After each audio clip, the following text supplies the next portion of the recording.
하나님 말씀은 누가복음 8장 1절부터 3절입니다.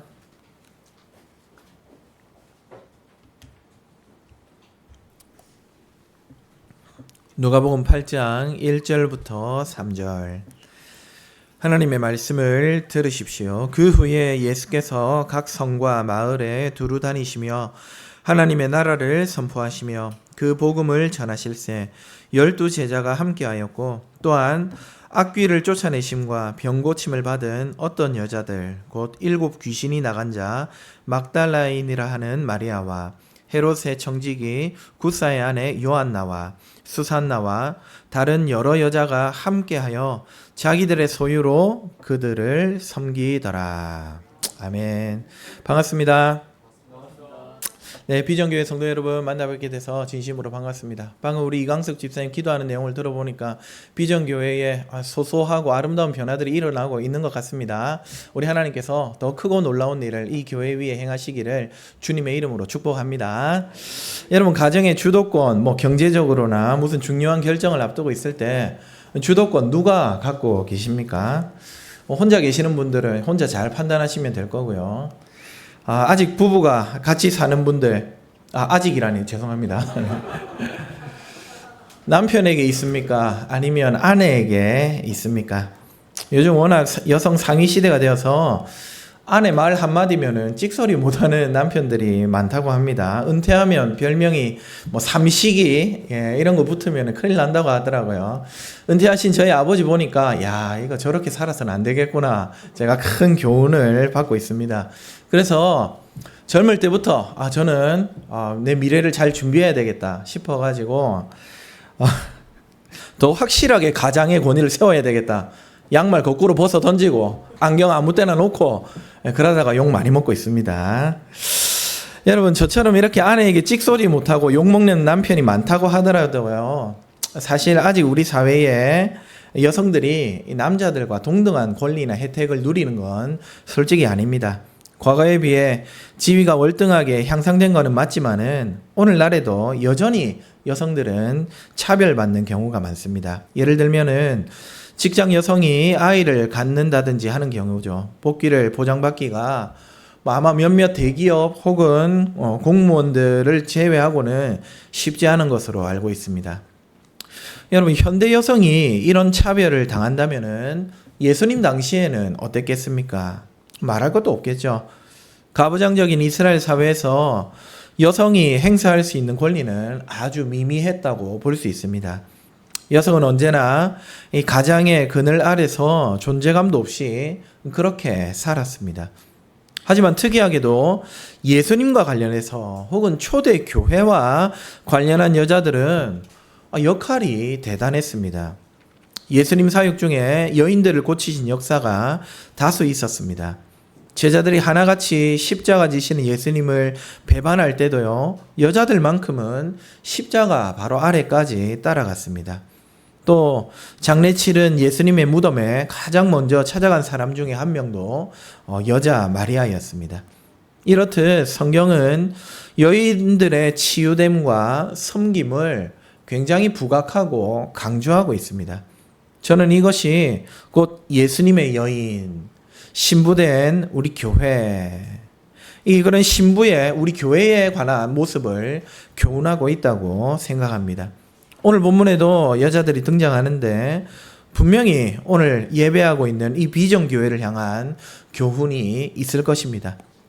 이에 저는 오늘 이 본문을 통해서 헌신적인 신부라는 제목으로 우리는 예수님의 신부로서 소유를 통해 주님을 섬겨야 한다. 다시 한번 말씀드립니다. 우리는 예수님의 신부로서 우리가 가진 것으로 소유를 가지고 주를 섬겨야 한다라는 요지로 말씀을 전하겠습니다. 첫째로 우리 예수님은 오늘 본문에 상처 입은 여인을 치유하는 분으로 나타납니다. 누가복음은 복음서들 가운데 특히 이 사회적인 약자들에게 관심이 많은 책입니다. 어린이와 여자들, 특히 과부들, 또 가난하고 소외된 계층에게 관심을 둡니다. 예를 들어서 여러분 우리가 잘 아는 팔복이죠. 마태복음에서는 그냥 심령이 가난한 자가 복이 있다. 이 심령을 이야기하는데 누가는요 그냥 단지 가난한 자가 복이 있다 이렇게 말합니다. 사람들은 그래서 이 누가복음을 가난한 자들의 복음서 혹은 가난한 자들을 위한 복음서라고 부르기도 합니다. 이런 누가가 오늘 몇몇 여인들의 이름을 열거하면서 관심을 보이고 있습니다. 사실 누가의 관심은 누구의 관심입니까? 이 말씀을 기록해 하신 성령 하나님의 관심입니다. 어떤 여자가 예수님께 향유를 부은 사건 이후에 예수님은 계속해서 하나님의 나라를 선포하십니다. 각 성과 촌에 두루 다니시면서 그분의 나라를 선포하시고 복음을 전하셨습니다. 물론 그 일은 사랑하는 제자들이 함께 수행했던 그런 사역입니다. 예수님께서 자신의 나라를 혼자서만 선포하고 혼자서만 증거하러 다니지 않으셨습니다. 예수님과 함께 죽고 예수님과 함께 살기로 작정했던 제자들이 그 일에 동참했습니다. 그리고 또 누가 함께 하느냐? 오늘 바로 본문에 등장하는 여인들입니다. 예전에 귀신 들렸던 여인, 병이 있었지만 예수님 덕분에 고침을 받은 여자들이 하나님 나라 사역을 돕고 있습니다. 독특하게도 그 여인들 이름까지 기록해 놓았습니다. 막달라 마리아와 헤롯의 청지기 구사의 아내 요한나와 또 어떤 여인 수산나입니다. 그 외에도 많은 여자들이 하나님 나라 사역에 동참했습니다. 여러분, 대개 막달라 마리아는 전승으로는 우리에게 창녀로 알려져 있습니다. 그 말이 보통 아니라는 이야기가 많이 있지만은 만약에 맞다면은 여러분, 안 그래도 여성의 지위가 하찮은데 이 막달라 마리아 오죽했겠습니까? 그리고 학자들이 말하는 대로 창녀가 아니라 하더라도 오늘 말씀에 7 귀신이 들렸던 병력이 있었다고 합니다. 여러분, 귀신이 7마리라는 말, 이거는 진짜 숫자가 7마리가 달라붙어 있었다. 그 말도 맞겠지만은 이 말은 7 완전수, 완전히 귀신에게 사로잡혀가지고 종노릇하고 있었다 이 말입니다. 요한나라는 여자의 사정도 별 다르지 않습니다. 구사의 아내라고 하는데요. 구사는 당시 최고 권력자인 헤롯의 청지기입니다. 상당히 지위가 높은 고관이라는 사실을 알 수가 있죠. 하지만 그의 아내는 오늘 성경이 말하는 것처럼 과거에 악귀가 들렸거나 혹은 병이 있던 여자였습니다. 비록 고관의 부인이라 할지라도 여러분, 귀신 들거나 병이 든 것은 당연히 부끄러운 넘사시런 일이었습니다. 당시 사람들은 병이 걸리거나 또 귀신이 들렸다 하면은 이건 하나님께 저주를 받았다고 생각을 했기 때문입니다. 그러니까 아무리 고관 대작의 부인이라도 병 들렸다 혹은 귀신 들렸다 하면은 하나님이 버린 여자다, 수치스러운 여인으로 인식되었을 것입니다. 수산나도 별반 상황이 다르지 않습니다. 이렇듯 소외당하고 무시당할 만한 여인들이 예수님 때문에 고침을 받고 생명을 얻고 나니까 이들이 다 하나님 나라 천국의 일꾼들이 된 것입니다. 놀랍지 않습니까? 지금 하나님의 나라를 확장하고 있는 제자들과 여인들은 금수저가 결코 아니었습니다. 예수님 때문에 새로운 생명, 새로운 인생을 선물 받은 사람들입니다. 원래는 하나같이 비천한 사람들이고 사회적인 약자들입니다. 제자의 구성원을 생각해 보십시오. 어부에, 세리에 전부 사회적으로 그다지 존경받지 않는 그런 부류들이었습니다. 여인들도 마찬가지입니다. 누구에게나 손가락질 당하던 귀신 들리고 병든 사람들입니다. 여러분, 랍비들은, 선생들은 여자를 가르치는 일이 수치스럽다고까지 여길 정도였는데 거기에 심지어 귀신까지 들렸다 말 다 했습니다. 그런데 그런 그들이 예수님을 만나고 고침을 받으니까 어떻게 됩니까? 이 천국 사역에, 하나님 나라 확장의 동역자가 된 것입니다. 사랑하는 여러분, 이 기적이 2000년 전에 팔레스타인 땅뿐만 아니라 오늘 저와 여러분에게도 일어나고 있다는 사실을 믿으시기를 주님의 이름으로 축복합니다. 예수 그리스도께서는 신부 교회에게 바로 이런 변화와 은혜를 베풀어 주셨습니다. 여기 앉아 있는 저와 여러분은 누구 하나 예외 없이 예수님 만나기 전에 저 소외당하던 여인들과 꼭 같았습니다. 우리도 귀신의 노예였고 사탄 마귀의 세력에 매여서 고난당하던 죽어가던 존재, 그것이 저와 여러분의 원래 모습입니다. 하지만 예수님을 만나고 이전 것은 지나가는 구원의 은혜가 임했습니다. 예수님 믿고 악령과 질병의 세력에서 완전히 해방되어 자유와 평안을 누리게 되었습니다. 인정하든 않든 우리는 정말 귀신과 짝을 지어서 온갖 병중에 있던 사람들이었습니다. 그런 우리를 예수님이 다 싸매고 고쳐주셨습니다. 그리고 고쳐주실 뿐만 아니라 이제는 저 여인들처럼 하나님 나라 확장에 헌신하는 천국 일꾼으로 삼아주시는 것입니다. 그러니 여러분, 이 은혜가 얼마나 귀하고 복된 일입니까? 사랑하는 여러분, 혹 우리 가운데, 이 중에 앉아 계신 가운데 여전히 죄와 사망의 멍에에 갇혀서 죄책감으로 신앙생활 하는 분들 계십니까? 혹은 구원의 확신 없이 신앙생활 그냥 습관적으로 하는 분들 계십니까? 제자들과 여인들을 구원하신 그 주님이 저와 여러분도 구원하신 줄 믿고 그분 안에서 진정한 자유와 해방을 누리시기를 주님의 이름으로 축복합니다. 그리고는 오늘 본문의 여인들처럼 천국 확장의 일꾼으로 다 세워지는 여러분들이 다 되시기를 간절히 바랍니다. 실은 오늘 본문의 여자들보다요, 우리 신부된 교회가 훨씬 더 복된 여인들입니다. 왜냐하면 저들은 그저 예수님 옆에서 그분의 사역을 돕는 정도였지만 오늘 우리는 아예 예수님의 신부가 되어서 그분의 여인이 되어서 그분과 연합하여 일하지 않습니까? 단지 옆에서 돕는 정도를 넘어섭니다. 저 여인들과 비교도 할 수 없을 만큼 복된 자들이 바로 신부된 우리 비전교회라는 말씀입니다. 주님의 신부 비전교회야말로 예수님의 사역, 하나님의 나라가 확장되고 교회가 세워지는 일에 적극적으로 헌신할 수 있는 주님의 여인들입니다. 하나님 나라가 계속해서 선포될 때 이 여인들의 수고가 결정적인 기여를 한 것처럼 오늘 예수님의 신부인 교회의 헌신을 통해서 주님의 나라는 이 땅 가운데 세워지고 알려지고 선포될 것입니다.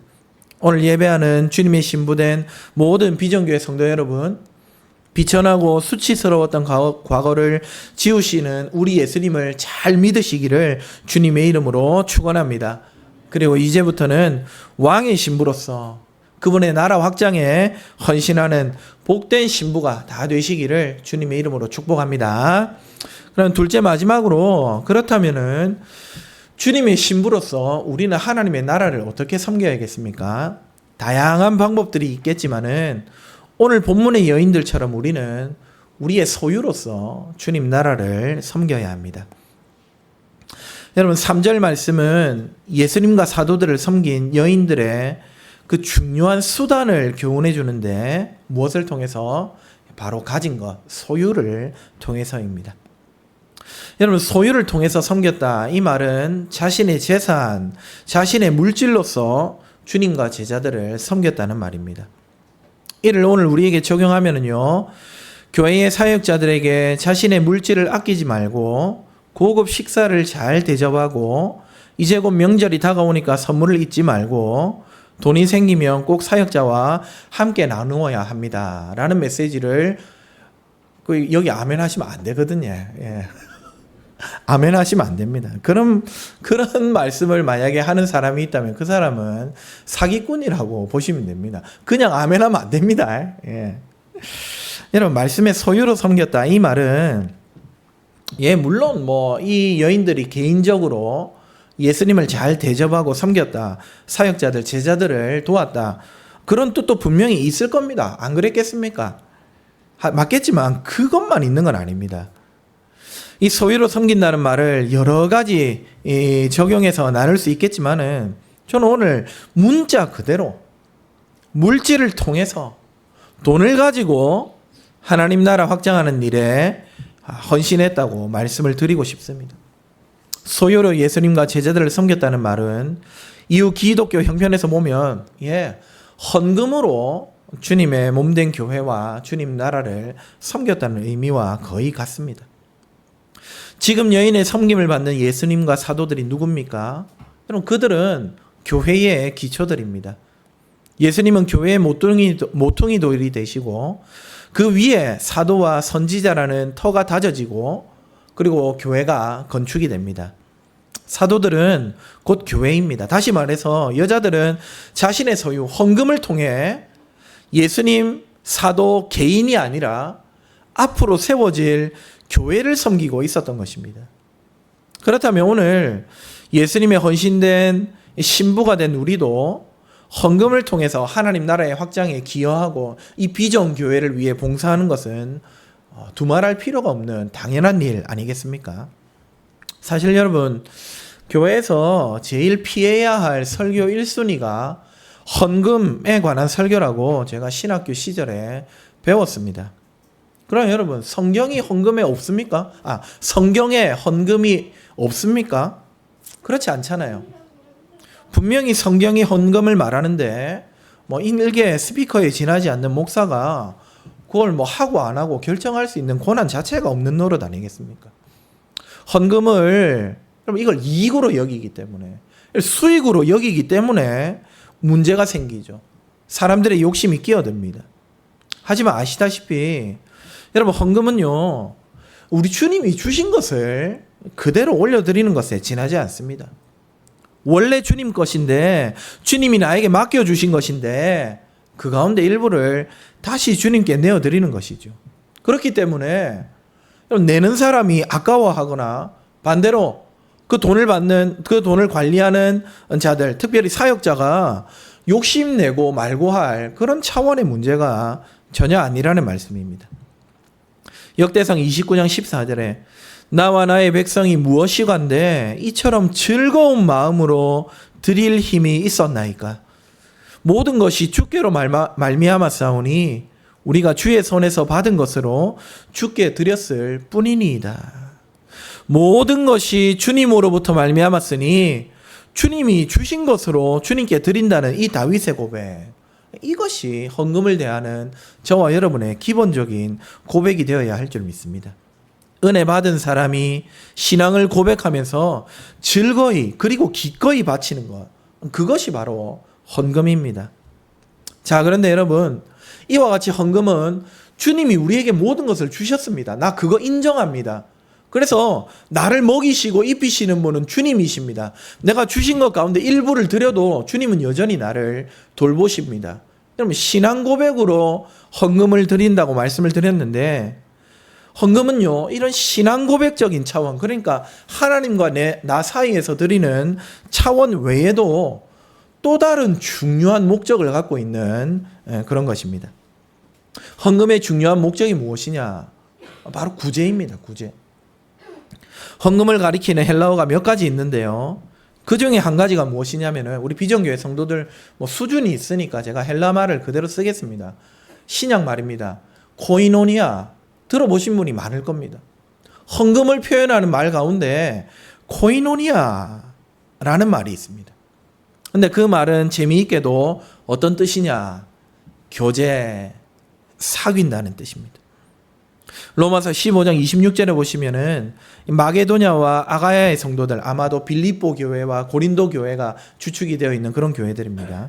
그 교회 성도들이요, 예루살렘에 기근이 내리고 어려움을 당하니까 그 멀리 있는 모교회를 위해서 헌금을 모읍니다. 연보를 내는데 그 연보를 뭐라고 표현해 놨느냐? 코이노니아, 교제다 표현을 해놨습니다. 즉 안디옥과 마게도냐와 아가야에 있는 성도들은요, 헌금을 모아 구제함으로써 예루살렘 교회와 서로 교제했던 것입니다. 헌금을 통해서 서로 사귀고 위로하고, 그와 같은 방식으로 하나님의 나라를 세워갔던 것이죠. 사랑하는 비전교회 성도 여러분, 우리가 헌금하고 우리의 소유를 드리는 이것은 단순한 회비 정도가 아닙니다. 그것은 신앙 고백일 뿐만 아니라, 수직적인 고백일 뿐만 아니라 수평적인 코이노니아, 교제를 위한 것임을 기억하시기 바랍니다. 특별히 우리 가운데 형제가 어려운 형편에 빠져서 그 신앙까지 위협을 받게 되었을 때, 여러분 솔직히 다들 쪼들려 보셨잖아요. 다음 달 카드값 어떻게 갚을지 그런 걱정해 보신 적 없는 평안한 눈빛이네요.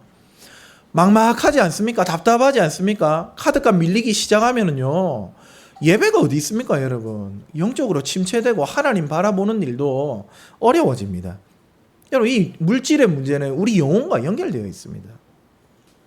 그렇게 형제가 어려운 형편에 빠져가지고 신앙까지 위협을 받게 되었을 때 그를 위해 구제하는 것, 그를 살리는 것, 그럼 그것이야말로 영적인 교제 아닙니까?